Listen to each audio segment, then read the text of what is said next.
fiber. It's called an open access dark fiber network. That's a bit of a mouthful, but what it means is that the cables that we strung throughout Calais and Baileyville and soon Alexander there's no signal in it. It's just the actual fiber cable.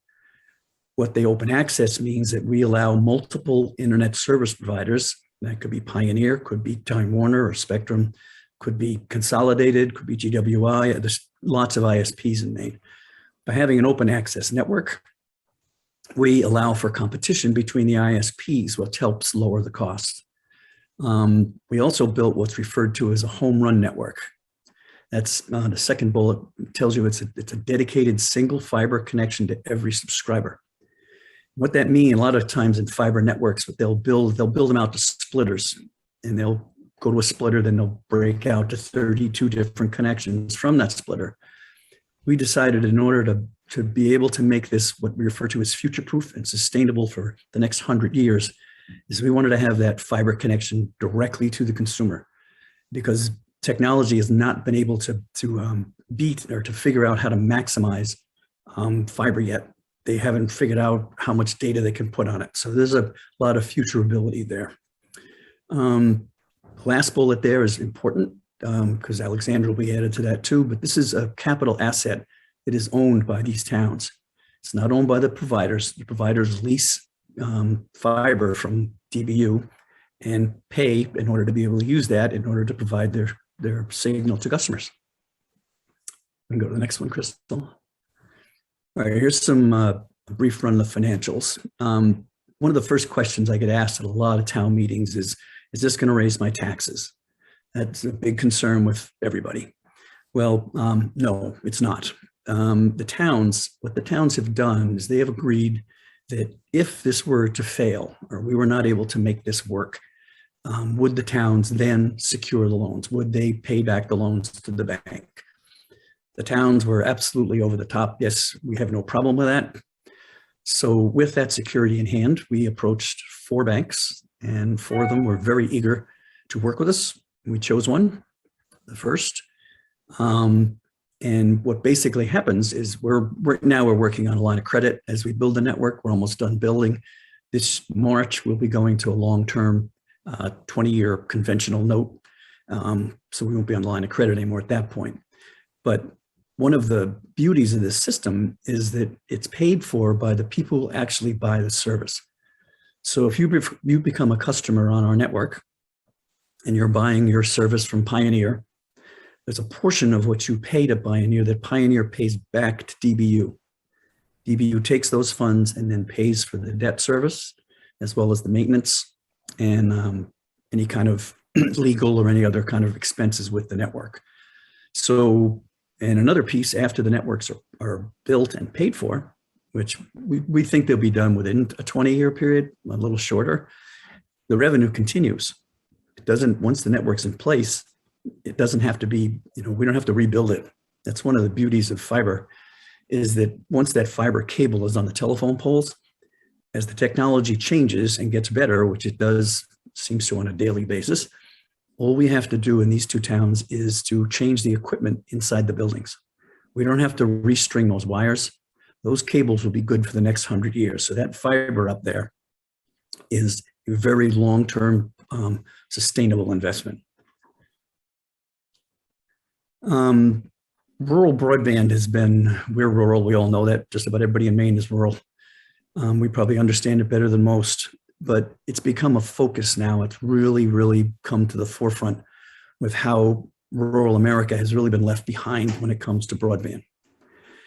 Our DBU model, I've had numerous Zoom calls all across Maine over the last 2 years, and from states from here to Texas that want to understand how we did what we did. As I mentioned earlier, Alexander has joined. Indian Township, they have now joined. We will be voting them in as a board member in our December meeting. The way that works is that as each participating town decides to join DBU, they will get 1 elected member on the board who will be in contact with all the activities of the nonprofit, which is DBU, to maintain the network. We have, over the last 2 years or 3 years, I've personally shared all our legal work, our regulatory work, the high points, the low points that have been through this process. We're willing to continue to do that. I have another call at 1 o'clock, helping a town close to us that's thinking of joining as well. So there certainly is interest, and the interest is driven by the fact that our existing broadband in Maine is expensive, slow, it's not very sustainable. So we wanted to do it better, and we found a way to do it. Now, that last bullet, this has come to light in recent years, there's a lot of attention and a lot of money coming towards rural broadband. At the end of my presentation, I'm going to talk a little bit about the ARPA program and the new Maine Connectivity Authority.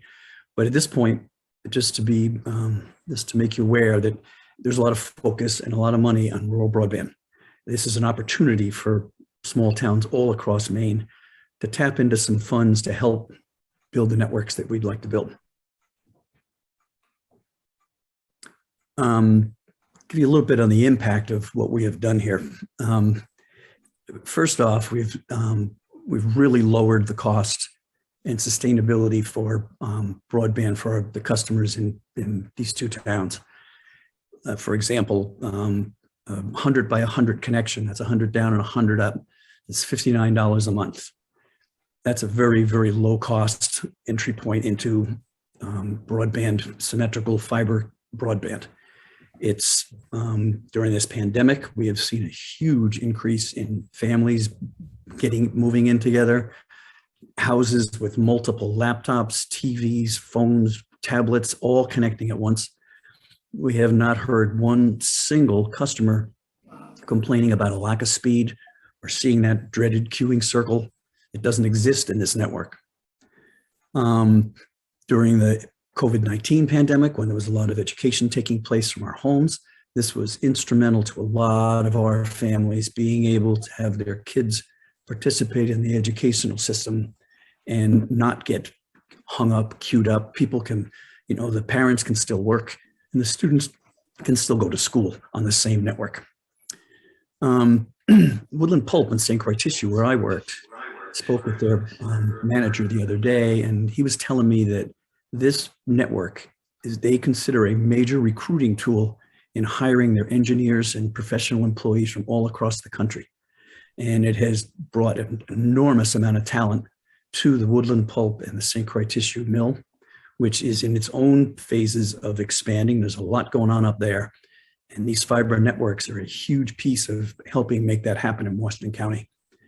Our local businesses are over the top excited about being connected to a system that just works. They want to concentrate on what their business is. They don't want to have to be thinking about waiting at the checkout line when the credit card's not making it through the system because it hangs or it stops or doesn't work at all. They haven't had that situation with DBU Network. They're also quite happy to be able to provide decent Wi-Fi to their customers.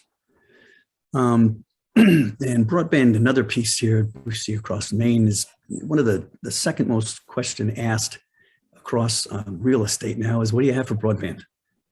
People are not moving to places that don't have decent broadband. We don't have that issue here in Calais, Baileyville, Alexander. So the real estate sales here have been through the roof. I know it's booming everywhere in rural America, but it certainly is working well here in Eastern Maine. Just one second, sorry. Here we go. Tried to turn that off. Our network reliability has been at 99%. We've been down once, and that was unfortunately one of our board members happened to hit a cable with his backhoe. We haven't let him forget it since, but we got it right back up again. So it's a very sustainable network. Go to the next one, Crystal. I think we're, oops, did I lose this? Oh, here we go. These are just a couple of thoughts that I've used a number of times. The US has done this. We've done a lot of projects over the years. And in the 1800s, we put the rail system. In the 30s, we did electrification. The 50s, we did the roads. Right now, it's been time to put these high-speed symmetrical networks everywhere in this country. we've shown at Downeast Broadband that this is something that can happen. We're making it happen. And it's a model that could be emulated all across Maine. We're seeing it. We do believe that it should be across the country. So that's all I'll say on that piece. I just think we need to stay focused on building these networks and building them right. I'm going to come at before I take any questions, I'll come at the ARPA program that's going on right now, the American Rescue Plan that's out there. There's been a lot of funds directed at towns and counties all throughout Maine. And there's opportunities here to expand broadband with these funds. Part of the ARPA requirements are, if in order to use these funds, they have to go towards, health or an economic impact to the communities, to raising pay or helping businesses that have been impacted by the COVID pandemic, lost revenue. And one of the other pieces is like water, sewer, and broadband. So these ARPA funds are really quite focused. They're not saying that you can just use this money any place you want. You've got to stay within that narrow framework. And Washington County right now is sitting on 3.1 million of those ARPA funds. In my opinion, it is imperative for us, all of us, to be at the Washington County Commissioner meetings, to be at the discussions where these ARPA funds will go. This, 3.1 million is a lot of money, but again, it's not a lot of money.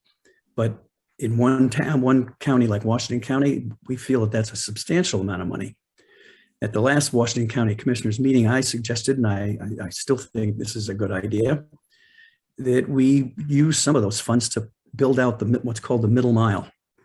The way DBU was able to work is we connect up to the 3-ring binder system, which allows us to connect our networks to the wider networks, which is the internet. There's a lot of towns in Maine that aren't on Route 1 or can't connect easily to 3-ring binder. If we were to take some of these ARPA funds and put them towards the middle mile, that gets these little towns closer to being able to connecting and building their own DBU style networks. It's kind of a piece of the network infrastructure that we've left to the private industry. And they work with shareholders, they work with stockholders. They're not going to make capital investments if they can't get a good return. We've seen that. Well, these ARPA funds are public money. It's all of our money. So we think it's important that it be focused on something that benefits all of us. And I think everyone in this call would kind of agree that broadband is kind of important to all of us. So I think that if we could work in that direction, I think that would be smart. I also like to mention the Maine Connectivity Authority. That's a new group that was put together by Janet Mills, the governor, they're basically going to be dealing with $128 million that is being given to the state for broadband. So they're going to be deciding where that money goes. Again, I think that's another opportunity for more of this middle mile stuff, or to help little towns all across Maine help offset some of the funds it's going to cost to make these networks. Connect Me is another source. It's a great source. Peggy Schaefer certainly is an asset. She's a welcome breath of fresh air, is my opinion, with the Connect Me Authority, and she's done wonders there. And that's an opportunity for small towns to get some funding as well. But one thing I will say, because I've been asked this, is these towns, all of us, we have to have some skin in the game. This is not going to be something that the state, the federal government's going to come down and just write a check and pay for the whole thing. That's not going to happen. There's not enough money to do that. So citizens, as they did like in Calais and Baileyville and Alexander, they decided to put their money where their mouth was and said, yep, we want to build this. So before I take any questions, I'll tell you the DBU network at this point is Calais and Baileyville, Alexander, Indian Township we're signing on next month, as I mentioned. The town of Princeton is now, they're voting to decide whether they're going to join. The town of Cooper is looking for the engineering study. That's where I live. Our town is very anxious to join. So once we get those numbers, we'll be making that approach. I have conversations going on with Lubec, with Eastport, all the way down the coast of Maine. There's a lot of focus on this type of broadband, and we're anxious to help anyone and everyone be able to put sustainable fiber into your house. I will take any questions. Thank you so much, Danny. You can either put your question into the chat box or raise your hand and ask it yourself. Hi, Danny. It's Sarah Strickland. Hey, Sarah, how you doing? Hey, good. This was great. It was such a great overview of all the amazing work over these years. Wow. Can you just for added context, can you talk a little bit or highlight the differences between the approach that this DBU is taking and, for example, how Spectrum is approaching the market? Yeah, Spectrum has got I've had numerous conversations with them. They have a business model that they're basically looking for, 25 subscribers per mile of network build. That's a model that they want to work with. They want to have that, and we don't have that population density. They also they're a private company that's trying to maximize their profit. Of course, that's what companies do. So they're not upgrading their infrastructure until they have to. As long as people will, continue to pay high prices. And that's another piece of the education side of this, Sarah, is that people really need to understand that you don't have to pay a Spectrum $225 a month to watch the Patriots or to get your news or to watch Netflix or to be in business. There are numerous ways to do all of that activity far less than what it costs you with a cable connection. And they're looking to use their existing infrastructure. They've got a lot of copper cable strung on poles and into homes. There probably isn't many homes in the state of Maine that don't have a coax cable somewhere in it. Thank you very much. Annie, we have a question from Sasha. How do you see the advent of faster, low latency satellite broadband service affecting Maine rural access to internet, such as Starlink or SpaceX? Oh, I'm so glad someone asked me that question. I will give you my 2 cents. Elon Musk's Starlink system is putting over 40,000 low Earth satellites up there. That's a lot of satellites. Basically, from what I understand, it's worked fairly well. In some areas, they can get pretty good download and some better upload speeds. It is impacted considerably by line of sight. If you've got any trees or anything that's going to be in the way, that's going to cause downtime.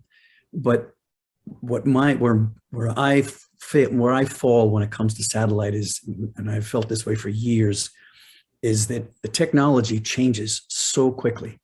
We are getting faster and better. The data needs are getting more and more. People need more bandwidth. Satellites can only handle so much bandwidth.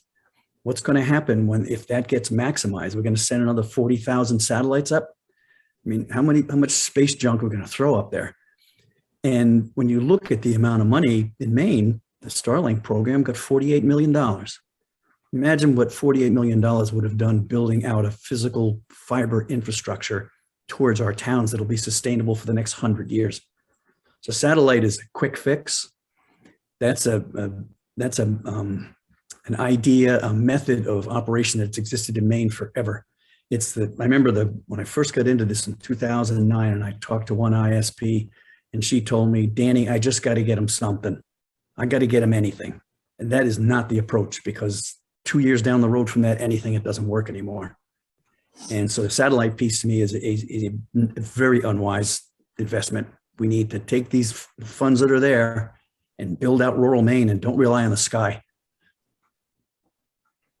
Hope that was not too long-winded, but no, I can go on about satellite. Another question from Laura. Does Downeast Broadband Utility have its own repair crews, or do you intend to eventually? We contract it out. We deal with, we're a nonprofit. We're the board itself, we're all volunteers. We have one employee. He's our network operator. He then contracts out when we need maintenance done, or if we need line breaks, we contract out with local contractors to go and fix the problem. So we try to keep any kind of outlay from these networks local as best we can. I will say, we've been here 2 years now, working on 3, and we've had little to no maintenance costs. One of the nice things about fiber, as opposed to copper or coaxial type connections, fiber puts about 7,000 pounds of pressure between your 2 telephone poles, between that 100 feet. Copper puts about 70,000 pounds of pressure. So when you get wind and rain and all that kind of stuff, fiber can whip around in the wind a lot easier than your phone lines and your coax and your spectrum cables. That's why they go down a lot.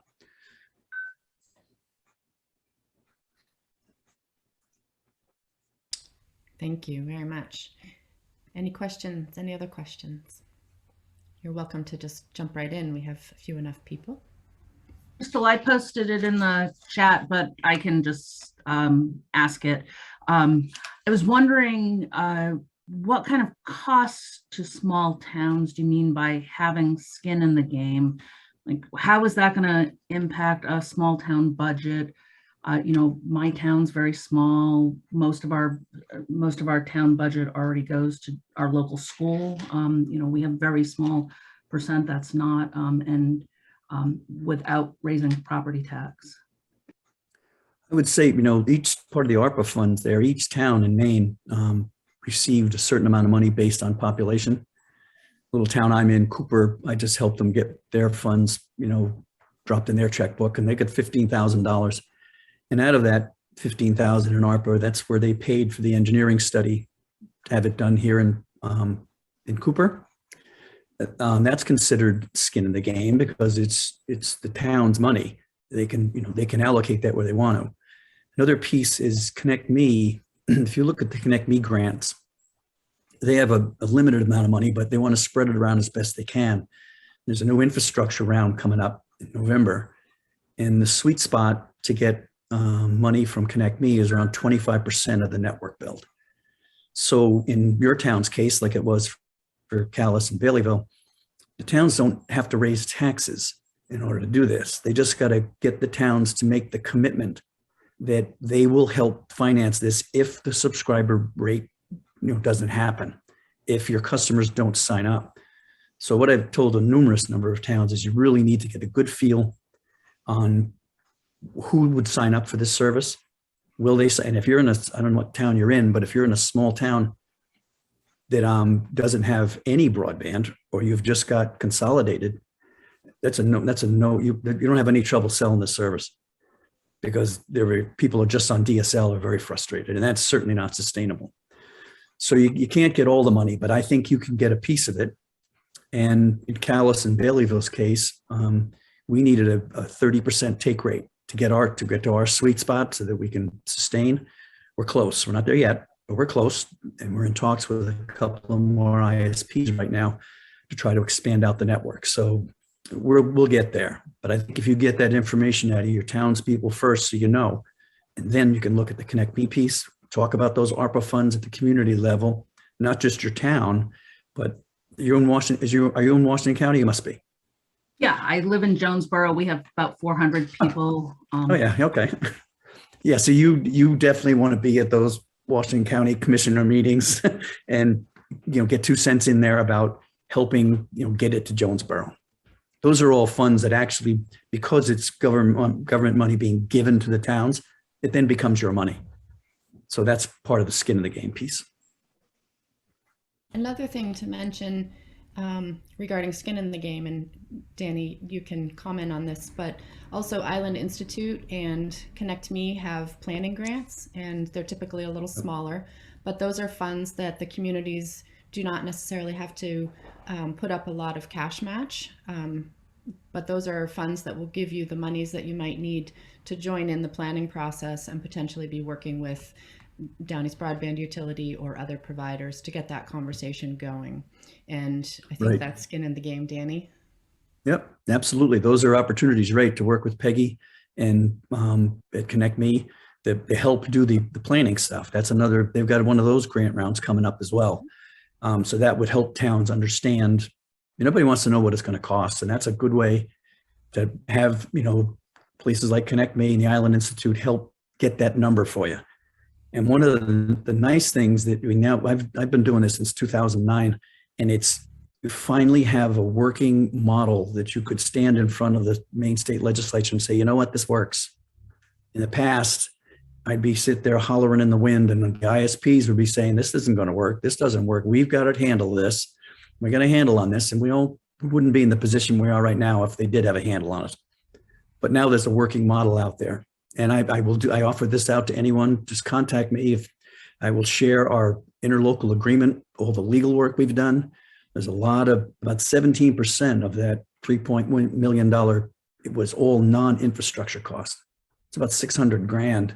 And that's legal, that's financial, that's insurance. There's a lot of stuff in there, but that's not fiber. That's the stuff you need to do in order to be able to put the network up. And we're willing to share that documentation to help towns figure out how they can work together and leverage some funds out there and to do the legal side of it. Question, how did Calais and Baileyville come up with the $3.1 million to get started? Once we realized what the cost was, the towns initially put up, like I said earlier, $15,000 for feasibility and $35,000 of the town's money to find out what's it going to cost. At that point, there was no more fund requests. We went to the banks, said we need $3.1 million to build this network. We went with the first, as I mentioned, and worked off a line of credit with them. And on the line of credit, we're also using that to pay the debt service. So we haven't gone back to the towns other than that initial $50,000 to get the ball rolling to the taxpayer for anything. So we've got about a little over 500 subscribers right now, and we're putting on more every single week. So the revenue stream coming back into DBU is increasing. And as we bring in Alexander, Indian Township, Princeton, Cooper, that will bring even more revenue in, which then will make us more attractive to more ISPs because there's more customers. And then that goes to pay the debt service. So far it's going as we planned. I'd say even a little better than we planned. We have a big thank you from Alvian for your expertise, time, and energy. And Oh, you're very welcome. I'm curious, what is the likelihood that Downeast Broadband Utility could expand even further as the neighboring towns become connected? Can they connect with neighboring towns? Have you thought about how far this could go? How far down the coast you could go, Danny? Alvian's asking. If I had in my head, if I were sitting on the Maine Connectivity Authority board, which I tried to get on, by the way, but that wasn't successful, it would be, that group ought to be looking at creating a giant DBU in the state of Maine that does just what we do. It doesn't have to be Downeast Broadband Utility, but it should be the Maine Broadband Utility that then builds these networks with the available funds throughout the entire state of Maine. It will be a sustainable investment in these towns. Broadband's not going away. We know that. And I think one of the beauties of this is, you run into this, these ISPs, they hire people. Their businesses in Maine. We don't want them to go away. We want them to keep hiring people. We want them to be in business. Well, their argument for Maine and other places, rural places, is there's not enough people. We can't make any money. So in the DBU model, and I said this to Spectrum and to Consolidated, we've now taken care of the infrastructure costs. We've taken care of the maintenance costs. We've taken care of the operational costs. You don't have those expenses anymore. We've taken 2/3 of the cost to supply broadband to a Maine citizen out of your purview. All you got to do is put the connection in the cabinet and start making money.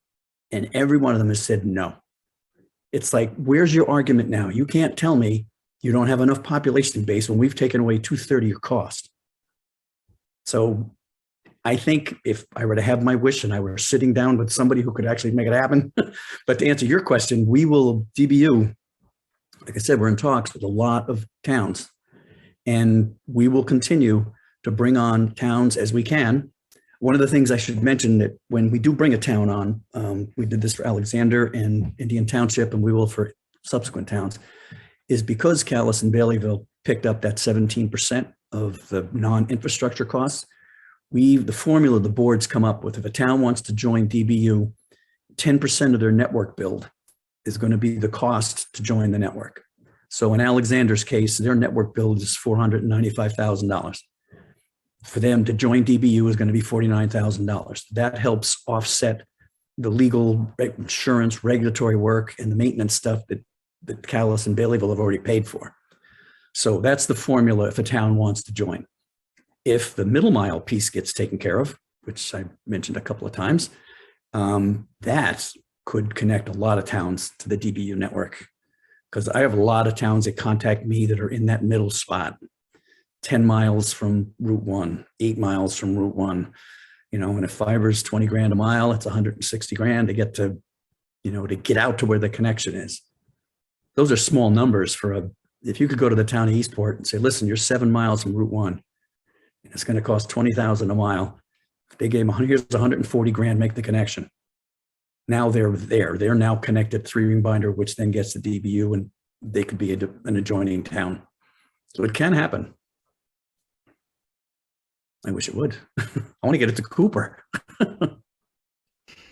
And if a town wanted to involve themselves with DBU, would the Connect Maine and other infrastructure funds assist them in making that connection and helping to build out what they need to get to their towns?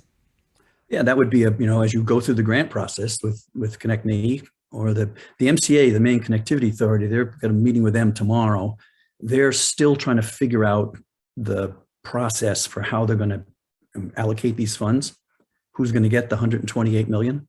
And what I learned at the last meeting, they've got 21 million left from someplace. I don't know where this came from, but there's another 21 million there. So it's $149 million that is out there. And they're, like I said earlier, with the ARPA funds, the Maine Connectivity Authority, their spot as well is narrow focus. This is broadband. And if you read the bill, the way it was written in the Maine legislature that the governor signed, it talks about competition. It talks about sustainability. It talks about futurability. How can, just take that first word, competition. How can a spectrum go to the Maine Connectivity Authority and ask for money and say, we're competitive? They're not competitive. You look in Maine, you can't get Comcast in Maine. You get Spectrum. You move to New Hampshire, you can't get Spectrum, you get Comcast. So there's no competition there.